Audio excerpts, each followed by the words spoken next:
Welcome to the Banker Lamp. Please enjoy the video. In this video, I will explain how to start a Land Rover Defender. First, ensure your vehicle is in park or neutral for safety.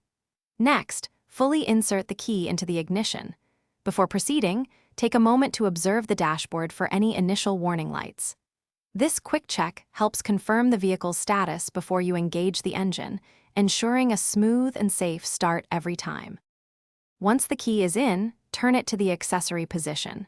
This powers up the vehicle's electrical systems. Allow a few seconds for the Defender to complete its internal system checks. You might see various lights illuminate and then extinguish.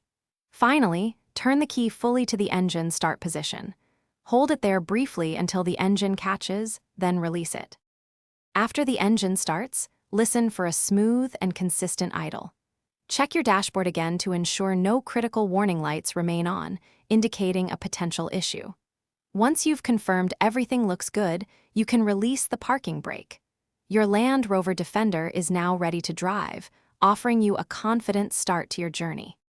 If your Defender doesn't start immediately, don't worry. First, check your battery charge, especially if the engine cranks slowly.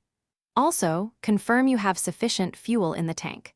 For more specific issues, your owner's manual is an invaluable resource, providing detailed troubleshooting steps tailored to your vehicle.